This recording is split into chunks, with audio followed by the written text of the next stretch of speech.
Today I'm going to review Photoshop for the iPad and compare it to the real Photoshop that runs on the Mac or the PC. Now, for starters, I have a keyboard attached to my iPad, and yet, let's just talk about navigation for a second. I can't press Command minus or Command plus. That's not going to do any good for zooming. Instead, it's entirely gestures. So you've got the old 2-finger pinch to zoom in or out. You can do a 2-finger drag back and forth, so there's no hand tool, of course. What if you want to just right your view, just reset it because you zoomed too far out, for example? Then you just do a quick pinch like so, and that's going to fit the image on screen. And the exact view size is going to be displayed up here at the top of the screen, incidentally. And that quick pinch is great if you're switching between portrait and landscape, by which I mean you're holding the iPad upright or you're holding it sideways. And because otherwise the image is going to rotate along with you. The interface is going to update, but the image is going to rotate because, you know, the Photoshop is just thinking that maybe is what you want to do. Maybe you want to get in there at a different direction. So if it gets all catawampus, just do a 2-finger pinch once again. And then, depending on the tool that's selected, you can double-click in order to zoom into 100%. And you can see that listed up there at the top of the screen. And I want to make this clear in case you do use Photoshop on the iPad one day and you're like, oh, you're liking Gaussian blur, which I'm not going to show, but I'll tell you, it has a value up here. That's not the Gaussian blur value. That's the zoom level, just so you know. Anyway. Things that resemble Photoshop. Well, we've got a toolbox over here on the left-hand side of the screen with some familiar tools. I'll come to them in a second. And then over here on the right side of the screen, instead of having a bunch of different panels, we have layers. And so notice this guy right here in the top right corner is selected. That's the compact layer view right there, which is going to show you small thumbnails for each one of the layers. And then you could do things like turn the layer off by clicking on the eyeball to hide it, and then clicking on the eyeball again to turn it back on, so that we're seeing the giraffes in front of that water layer right there. You can also click on a layer in order to bring up some other options. Click on a thumbnail, and that will allow you to do things like add a layer mask. We'll see that in a moment. And you can select multiple layers in case you want to group them. It takes you into a kind of select multiple layers clunky mode. And you can duplicate a layer. You can also do that if you have a keyboard by pressing Command J for jump. You have a more detailed layer view right here, which is going to show you things like the layer name and the group. Notice this missing group right here. I'll come to that in a second, which has a couple of items inside of it. But if I wanted to rename the giraffes, I would double click and I would enter a new name. Don't want to, so I'll just cancel out, but that's an option. Here's something I like even better. I'll hide those and turn on this guy, which is going to show me the layer properties, which include blend options. Now, not all the blend options, right? You don't have those luminosity exclusion slider bars that people call blend diff. That's not really the label of those slider bars, but still, you know what I'm talking about. They're not there. And neither is fill opacity, although regular opacity is here if you want to modify that. Ooh.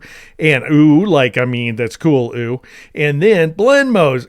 Every single one of the 27 blend modes that are available in the big Photoshop Seniors, are available. You're not going to be able to preview them until you click on one in order to apply it, such as overlay or hard light, or I could go to the bottom of the list and apply luminosity. So I'm keeping the luminous levels of the giraffes and the colors of the water layer below. However, of course, what I really want, is to go the wrong direction here, scroll the wrong direction, and tap on normal in order to assign it, the normal blend mode. And then we've got things like you clipping masks. If you want, you have that option. Convert to smart object. That's an interesting one in that it's not really all that, it doesn't really have a practical application. By which I mean, this is one of those things that is kind of about maintaining compatibility with with Photoshop Seniors running on the desktop. And so you can, for example, if I were to convert this guy to a smart object, which I'm not going to, but don't want to waste the effort, even though it wouldn't take very long, but still, and then I'd go over to this transform tool. Free transform is expressed as a tool in this software. And then notice you can scale and rotate, skew, distort, perspective, that kind of stuff. I'm going to zoom out just a little bit here by pinching, just so I have a little more room to work. And then I'll just go ahead and scale this guy like so, and you can drag this doohickey right here in order to rotate and then move the layer around if you want to. And then, transform settings. That gives you one value for rotation angle. That's it. And so I could say, well, I don't really want to rotate this by 14.1 degrees. How about 0? That would be better. But in any event, if I were working with a smart object, this transformation would be applied non-destructively, except you can't really make anything of it because you don't have numerical controls except for rotate. Quite absurdly, actually. And notice, this is one of those things I was telling you about, transform with 46%. Wouldn't you naturally think that 46% means the scale that you've applied so far? No, it doesn't. That 46% right there refers to the zoom level. Anyway, so then you would take it back into Photoshop Senior and you would make some sense of what you've done here completely randomly inside little Photoshop Junior. I'm going to cancel out because I don't really want to apply any transformations at this point. I just want you to see how that works. All right, now notice we got a couple of quick actions right here. You may have to like tap or double tap or something. Select subject and remove background. So those are options. So I can select the subject. We've seen how that works. It's basically keeping up with Photoshop. So that's very cool. And it would select the giraffes, by the way. If I go ahead and click on that, it is a kind of action, so it's going to take a moment. But notice it does draw selection outlines around both of our giraffes. Misses the chin, but regular Photoshop might make this mistake too. Want you to see that once you make a selection, you do have these options available to you down here at the bottom of the screen, including something like Content Aware Fill. So even though we don't have the Content Aware Fill workspace like we do in Photoshop, we do have there's one application of Content Aware Fill. It's just going to do whatever it does. You don't have any control over the results.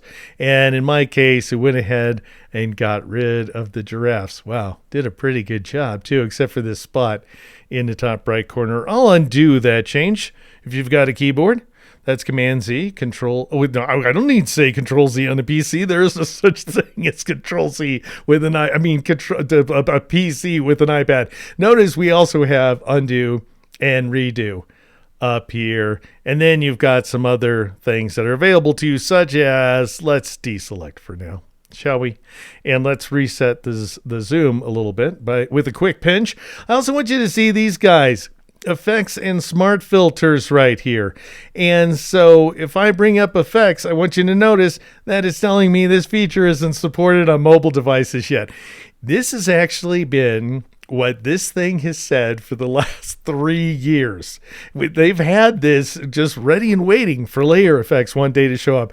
This program doesn't have drop shadows, by the way, or outer glow or any of that junk. Just so you know, it's coming though, one day real soon. And smart filters, my goodness, smart filters are so far away from implementation. The only filter we have, by the way, is available from this shocking icon right here. It's Gaussian blur. And that's another one. If you apply it to a smart object, it will be a non-destructive smart filter, but it won't express itself in this program that way. You'll have to take it back into Photoshop Senior in order for that to make any sense to you. So let's not worry about that one. And then down here you have this one. This kind of stuff just gets to me sometimes. I'll go ahead and close that, please, and expand dimensions right here. And notice that we can see the dimensions, but you can't modify them. And these are the dimensions of the layer, incidentally. So I believe if I drag this layer like so, I am going to see the X and Y positions change because those are the numerical coordinates. I don't want that, so I'll press Command Z in order to undo that change like so. All right, so at this point, I just feel like I need to fill in some of the missing features. Just let you know what they are. Let's go ahead and make this guy small. And I'll bring back the mini layers. I'll actually hide the layer properties, and I'll bring back the mini layers right there. And notice I have this group right here, which is hidden. I'll unhide it just because I have been mentioning a few features that don't exist. And here they are, incidentally, elaborated a little more clearly. This isn't all of them. There's things like the clone source panel, of course, doesn't exist here, and it does exist in Photoshop. But of the features that really matter, smart filters is not available, including things like unsharp mask, and then layer effects are gone, drop shadows, glows, and stuff like that. Maybe one day. Channels, we don't have a channels panel. We don't have access to the RGB channels, and we can't save off alpha channels. Local history, this sort of blows me away. So even though you do have undos and redos, and you can keep going back and forth as much as you want to, you do have multiples. You can't just go to an historical state. Now, we do have version histories. To get to version history, you have to go out to the little home icon. That's where you'll see your files, right? Your cloud files, your cloud documents. I'm searching around for that one. And at which point you can access version history. So you can go back in time in case you make a mess of one of your files. All filters in general, but Gaussian blur, we saw how it's there. Non-destructive crop. You can't perform a non-destructive crop. It kills me. There's the crop tool right there. And it's fine insofar as it goes. Where it's zoomed in a little bit, it decided to basically isolate the selected shape right there. But I'll go ahead and make this guy a different size, and then we can rotate the image inside this crop boundary. And that's all great. That's all wonderful. But up here in the options bar, there is no options bar, and there is no checkbox to basically make sure you don't delete the pixels, which is a problem. So if I were to crop right now, I would make a catastrophic mess of a catastrophic is what I meant to say, mess of this. So I'll just cancel in order to please cancel. Won't you just cancel? Thank you. I had to hit the escape key. And something else we don't have vector-based shapes. So no rectangles, no ellipses, no custom shapes, no pen tool. What's interesting, I want to make this clear, is that this is a custom shape right here, and I could, yes, I can. Ooh, look at that. I'm changing the size of the entire group. I don't want to do that, so I'll undo. But it is going to respect. It won't mess up as long as I don't mess it up.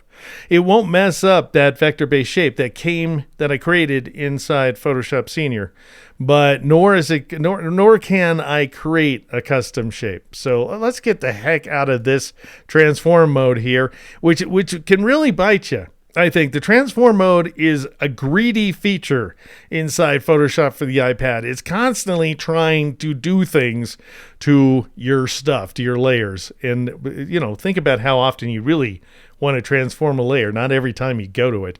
But here's something. I'm going to grab the type tool. Type tool is pretty awesome inside this product, and so I don't want to scroll down. Thanks for that. But I do want you to see that I have activated the type. I can obviously edit the type from the keyboard. I can also change the font as well as all these other attributes here. Pretty hefty amount of attributes available to you. And so notice where fonts are concerned that you have not only, I'll go back here to all the fonts that are somehow installed on your system. So here on my iPad, that is to say, which could be any of the Adobe fonts as well that I've decided to sync. But now if I tap on more fonts, I will see Browse by Tags, which is that way that fonts are organized in Adobe fonts. Now, that's great if you want to just load an Adobe font. It's awesome. The problem is that, it doesn't like getting to this font, for example, Source Serif is a real pain in the neck. That's why I actually made this text inside Photoshop proper. But because it's not really one of the fonts that comes up easily inside these groups right here. But you do have a lot of fonts available to you and a lot of control over type in general. Well, it wouldn't be Photoshop for the iPad if you couldn't get to your photographs, right? That you've shot using your iPhone and possibly your iPad as well, and synced all those photos together. And I could place an image into this composition by, let's say, going to Files. Here's one I'm looking for. And notice that it's a DNG file, and so it is going to come in as a raw file.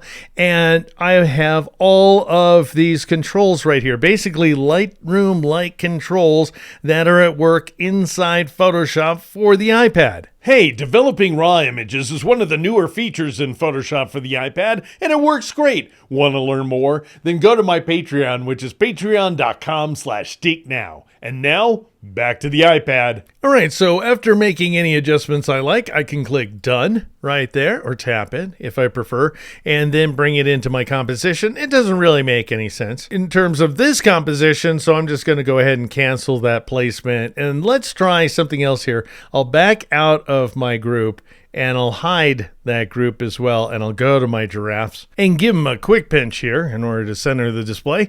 And now let's see a few of the other tools that are available. We do have a fair number of selection tools. Notice that. And each one of these tools, by the way, when you select a tool, is going to bring up these options right here that I have elected to add to the toolbox. So normally they would just appear next to the tool, but they're a little hard to predict. Sometimes they come up, sometimes they don't. So I'm going to put them down here. But notice that you have the option of drawing a selection outline, just a freeform selection along with the lasso tool. And then if you want to add to that selection, then you'd select this next option down right here and drag like so, and that's going to do an add. And then you have the option of subtracting from the selection outline if you prefer, and so on. I'm just going to go ahead and deselect the image, and then you can choose from some other selection tools as well, including the magic wand tool, fully decked out, by the way. That's why I happen to mention it. You can also go with the object selection tool, which is what I'm going to try. And I'll just go ahead and, for starters, I will, let's say, marquee the baby giraffe and just see how it ends up working. And it works out quite well, as we can see. And then I could just go ahead and add to that selection. I could add the mother giraffe right here by marqueing it as well. And I just want you to see where these tools are concerned, they're fairly robust. They're pretty much the same tools as we have in Photoshop. If I drop down to this ... icon, you can see that I can switch the style from rectangle to lasso as well, just as I can in Photoshop Senior. I also have the option of converting this selection to a mask, which I'm going to do just by clicking on this mask icon right here. And that will go ahead and mask that layer. Now, I want you to see when we're in the full layer mode, when we can see a detailed view of the layers, you can see that there's a layer mask, and then there's the layer thumbnail, and you can switch between them. When you're looking at the less detailed view, these guys right here, then you just have to go ahead and do a 2-finger sort of slide like that in order to go. Are you looking right here at this zone right there? I can do a little 2-finger swipe in order to switch focus to the layer and then switch focus back to the layer mask, at which point I could go ahead and grab my brush right here, and I'll go ahead. You can select a brush, as you can see, select from one of the preset brushes, and you can also, let's try this guy right here. I can increase the hardness, but I need to sort of make sure either you can enter something numerical like so by clicking and holding for a moment, or you can drag directly up. You don't really have to move your cursor out there to that little slider. You can sometimes under certain conditions. And you can also, if you have a keyboard, you can press the left bracket key in order to make the brush bigger or the right bracket to make it smaller. We're not really seeing a preview of the brush though, as you can see. So notice that it's very small indeed at this point, perhaps a little too small. So I'll increase the size, and then I'll brush around here in order to get rid of some of this garbage. And then if I go, well, to what, I'm not sure what happened here, but I'll just go ahead and brush again. If you go too far, like so, then what you might, I don't know why it didn't let me brush out in this area right here. Let's try that again. Was I too sluggish? Then you could press the X key in order to swap the foreground and background colors, just as you can in Photoshop on the on the Mac or PC, and then brush that away. Then I'll press the X key again in order to swap those colors so I can brush that bit under the baby's chin. All right, now at this point we have the option of refining the mask by clicking on this little dot icon right here, and notice that we have a variety of different options that are available to us, including a refine edge. And whereas that takes you into a totally different workspace on the Mac or PC, it just brings up this panel. I mean, this is a separate workspace actually here on the iPad as well, because we've got a done button in the top right corner and a cancel button in the top left corner, as you can see right there. However, it is less intrusive, I think, a little bit less. Now, notice we're seeing marching ants. It'd be nice if we just don't see the marching ants, but you can switch to something like on white, and that's going to give you a little bit of whiteness, sort of a 50% white against the mask background. And then I can do things like increase the smooth value right here in order to smooth out the transitions.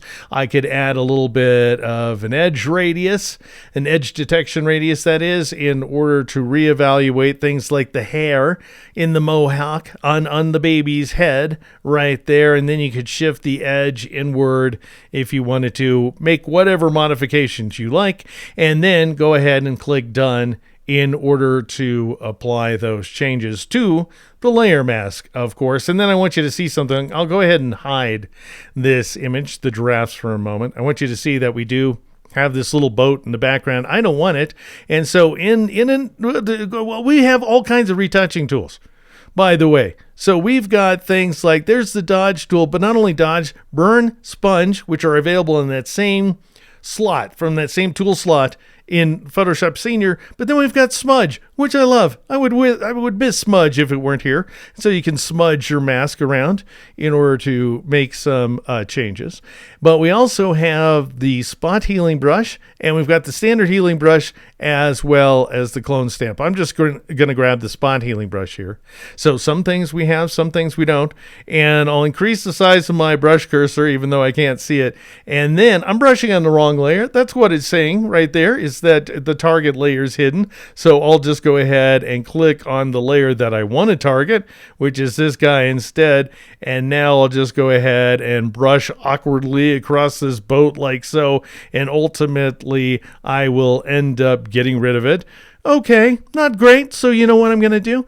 I'm going to switch to, I could switch to the standard rectangular marquee tool. I don't know how that happened, but I'm just going to grab the lasso tool right there, and I'll drag around this region like so, and then I'll drop down to content aware fill, and I'll click on it, and I'll see what it makes of it. And that's not great, but you know what? It's better than nothing. And I'll go ahead and deselect that, and I will click on the giraffes layer once again, and notice if I sort of scroll over a little bit, you can see that it's hidden. And so I'll go ahead and show it once again. And then we could even set the giraffe against different backgrounds if we like, because I have these backgrounds sitting right here. And those are a few different ways that you can take advantage of Photoshop for the iPad, which is in many ways nothing like Photoshop on the Mac or the PC, but in other ways, quite powerful indeed. Thank you so much for watching. Feel free to like, subscribe, and turn on notifications. Want me to review more iPad apps such as Procreate or Affinity Photo or Illustrator or Angry Birds? Comment down below. To learn more about developing raw images in Photoshop for the iPad, go to patreon.com/DeekNow. And then go to Deek.com and sign up for my newsletter. I'm Deek McClellan. This is Deek Now.